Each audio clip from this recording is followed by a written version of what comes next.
A man that wishes we were talking about him winning is Jeff Lyon. Jeff, first of all, thank you for your service, U.S. Navy police officer. It always seems strange to me. Is it Happy Veterans Day? Is it always weird, Happy Veterans Day? It should be, I mean, it's service to your country, risk your life, so many that did. Does that always seem strange, Happy Veterans Day, Jeff? You know, I don't know the right answer to that. No? I've never thought deeply. Most veterans, myself included, that I know, are just happy to have served and, try to stay humble about it. So I don't really try to get wrapped up in those things. Yeah. Next topic. Here's the headline from the Seattle Times. I'm sure like this. Tech guy. So immediately, we hate you. Jeff Lyon sinks $250K into a Seattle Suburbs council election. He's got a picture of you. It looks like you're wearing the same shirt. Yeah, it's quite possible. I have, a pretty short selection of colors. Okay. A lot of greens, a lot of reds, a lot of grays. So. Yeah, good. All right. And then in some ways, Jeff Lyon sounds like the ordinary city council candidate, growing Seattle suburb. Yeah, he wants to preserve Woodinville's unique character and pump the brakes on development. I guess it's because the amount of money that you spent on this particular race. Talk to me about, as you were writing those checks, Jeff, is there a certain point you get to like a sunk cost? Like, I've got to keep going. What's another $10,000? What was the mindset? Yeah, you hit the nail on the head there. When I first, actually, if you would have gone back 2 or 3 years ago, yeah, I would have thought it was absolutely crazy to spend any amount of money in politics. Like, why would I do that? Why would I care about that? Mm-hmm. Right. But it's a cause that I believe in. I've spent the past couple of years engaging with city government, didn't like what I saw, didn't like the way they were handling development, didn't like the way that they were working with developers, essentially bought and paid for by the developers. So I decided to run. I looked at what a typical city council election runs for in Woodinville. Yeah. And it is about $10,000 or so. The challenge is I don't have a platform. I wasn't a known person in the political community. I'm not endorsed by a political party. I'm not affiliated with the Democratic Party, which tends to win these elections. So purchasing a platform is very expensive, right? I don't have PCOs who go door to door for me, all of these things. Yeah. So I said, you know what? I'm going to, buy some ads in the newspaper. I'm going to buy some billboards. That's going to set me back $80,000 to $100,000 is kind of what I thought. Even at that time, I thought I was crazy. Most people thought I was crazy, but I was like, you know what? We're going to go ahead and do this. We're going to run with it, right? Mm-hmm. There was a point at which it was a sunk cost in which, you know what? We're going to go big on this. We're going to win this, or we thought we were going to win this, right? We're going to, ended up buying every billboard that was available for sale in Woodinville and parts of Kirkland. We paid for a special edition of the Woodinville Weekly. A lot of postcards, on and on. One thing I do like to clarify about that 250, and I don't know the exact count at this point, but let's call it 250. Roughly 70,000 was my own campaign. And then out of the remainder of that, about 60% was get out the vote initiatives. So it was overhead, because I also started a political action committee. So it was overhead for the political action committee, running the day-to-day operations there, putting up signs that say, hey, help us get to 55% voter turnout. That would have been an all-time record for Woodinville, and that's what we were shooting for. Mm-hmm. That's the majority of where the money went. So if you had, I don't know if you did, let's assume you did, some good campaign consultants, they would give you the numbers. You know what the numbers are, right? Chance of beating an incumbent, about 15%.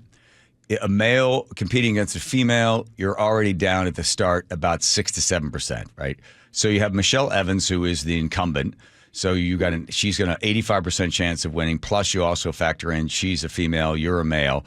Do you think at a certain point, when you're looking at those numbers, because you're a numbers guy, you're a tech guy, at your experience with Amazon and Robinhood and Coinbase, you looked at the numbers, you're an analytical dude.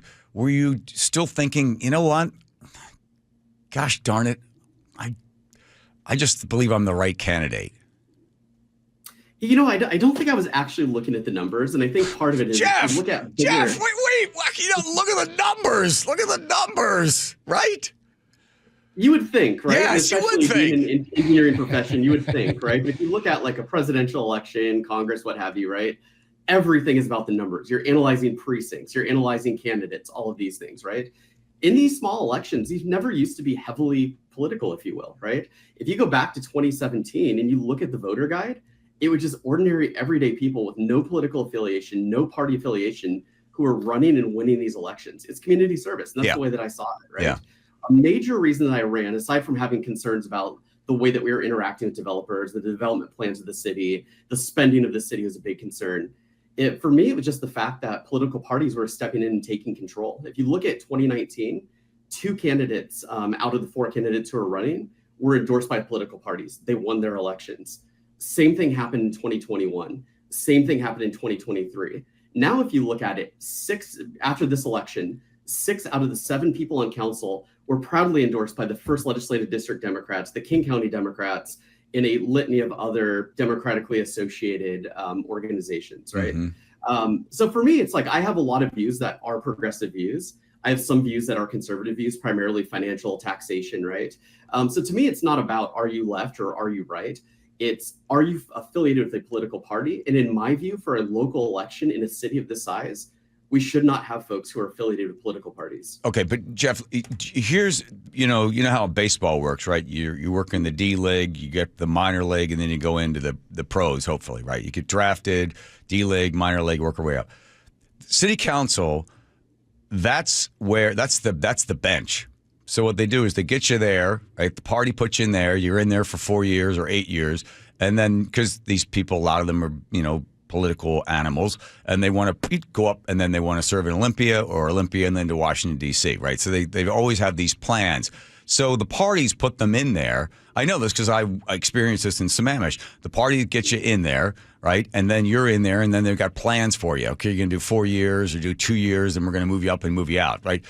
And even when I remember sitting down with Slade Gordon, because he was part of the redistricting that happened many, many years ago, and he had a big map on the wall, Jeff. And he said, so this is your house right here in Sammamish. These are the other houses. These are the Democrats or these people serving in the city council that would be considered. And he goes, and look, we draw all these lines, so we include your house or the opponent's house into the districts, right? So that's the bench. So that's why the parties are involved in these, what you saw as just local community service. No, this is the minor leagues, right? You're going to go from there and you're going to make your way up. So that's what you might have. I don't know if Michelle Evans has, her sights set on some other spot, but that's kind of the way it's being set up. Do you think the fact that headlines and everybody was talking, oh my gosh, some tech guy spending all this money, you think that backfires on you in the voter's mind, always trying to buy the election? That is the argument, right? And yeah. I think part of the reason that this argument is made is they don't have a lot else they can point to, right? Let's look at what they have or what they know about me. They've absolutely failed at opposition research. They found nothing interesting about me. So they've taken a couple of small quotes of things I've said on Facebook. Oh, he's NIMBY, et cetera. He doesn't care about building housing. They've like little tiny quotes, right? And they kind of extrapolated that and made it larger than life. They said, oh, he spent a lot of money. Okay, we're going to take that. We're going to capitalize on that. Oh, he happens to own a Cybertruck. You know what? He's a mini Elon Musk. He must be MAGA. He's right-wing Republican. We actually have a picture of him talking to a Republican a couple of times. Oh. This guy's definitely a Republican. We're going to run with that, right? Right. I will reiterate, I'm neither a Republican nor a Democrat, but this is the thing that they took and decided to run with. All right, Larry, I'm going to ask you the question my father used to ask people when they would say, Republican or Democrat, liberal or conservative. Are you ready? And again, as a numbers guy, although you ignored the numbers previously, you ready? Here comes the question. I'm ready. What percentage of people, Jeff, cheat the system? And by system, I mean any system you can think of. A system's in place and people cheat the system. This goes from government, taxes, whatever, all the way to people trying to get around the bag fee at the airport by saying, oh, I don't have a bag. And then when they get there, they just take the bag and dump it at the bottom of the jetway. So what percentage of people, Jeff Lyon, cheat the system? That is a really interesting question. I think one of my shortcomings is I'm naive in the sense I assume best intentions in everybody. Sure. And that does backfire on me quite frequently. Yes. So I imagine you're about to throw a high number out there. I would probably give you a low number. So are you an optimist to a fault to believe that the majority of people, so you probably put it under 30%, right? Oh, yeah. Yeah. Okay. I think most people want to do the right thing. I have plenty of criticism for my opponents, for the city and city council, but I do believe that the majority of them want to do the right thing. My argument, and if we got deeper into the politics of it, would be more they're not doing the right thing and they're a bit misguided is where I come from. Everybody operates within their own self-interest. Mhm. Right. Yeah. So the reason people can find a reason to cheat the system is because they make an excuse for their own self-interest, whatever it is. The answer that normally, if you were to ask somebody that, and if they weren't as thoughtful as you are, they would say, oh, about 80%, 85% cheating the system in any way they possibly can. Driving in the HOV lane when you are a single occupant. Not paying for a parking meter because you figure, well, I'll just run in and run out. Right? That's a system that people are cheating because they can find an excuse to cheat it. I commend your 30%. Again, everybody's entitled to their own opinion on those things, but that says something about you. So at this point, after the money is spent and all the spears and arrows shot at you, Jeff Lyon, what did you learn from the whole thing?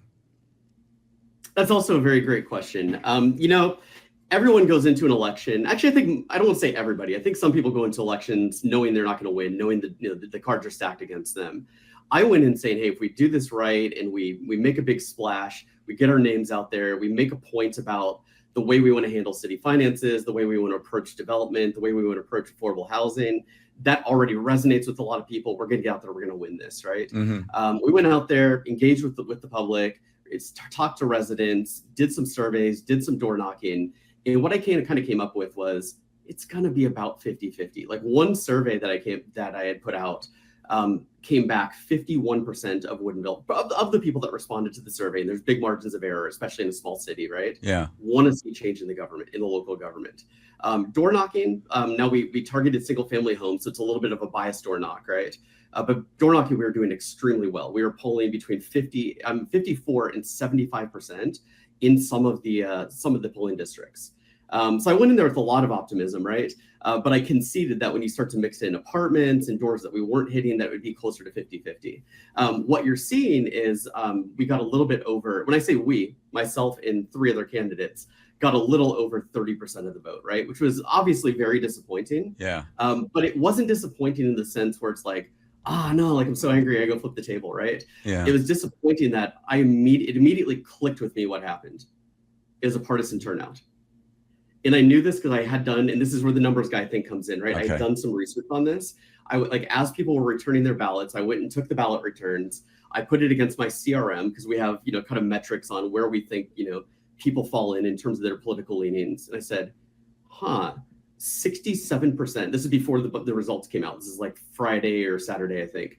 67% of the ballots coming back are far left in terms of their political leanings. Mm-hmm. Out of people who are more moderate Democrats, centrist, Republican, right? Those ballots were coming back, 30% or so turnout. So I already knew that the turnout or the way ballots were returning wasn't working to our favor. But suffice to say, quite disappointed that, about 70+% of our community votes Democrat.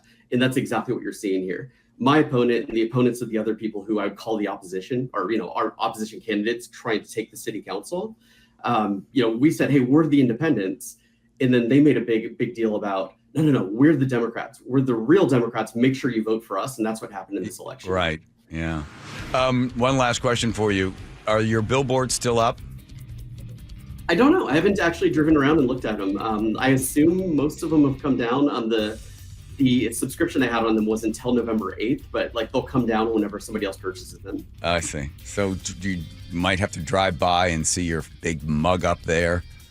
Vote for me, Jeff Lyon. It's not a big deal. I mean, I'm glad that I ran. I think a lot of people, they're like, oh man, you burned $250K. It is what it is. I knew it was a sunk cost. I knew it was not a for sure thing. It was a learning experience. It was a life experience. So I'm not losing sleep over this. Do you do it again, Jeff? What do you do? Yeah, there you go. Yeah, Joe wants to know, will you do it again? That is a really interesting question. You folks are amazing at questions, by the way. I genuinely like these questions. Good. I don't think right now, in me going back to me seeing this as community service, yes, my immediate reaction is shoot, how can I run again and how can I win next time? That's not my mindset, right? Yeah, right. My mindset is hey, the voters have spoken. The voters want the Democratic Party in charge. They have voted. These are the folks who are going to be running our city. Now, how do we productively engage with these folks to make sure that we don't go off the rails, don't go off the deep end, right? So myself and other people who are my supporters, what I'd like to do and what I hope they continue to do is hold the city accountable. Go to the meetings, talk to the city council. When we see things we don't like in the agenda, bring those up, speak at public comment. That's where my mindset is at right now. Yeah, good for you, Jeff Lyon. That is a battle cry for everybody. Go to the city council meetings. Let them know how you feel, because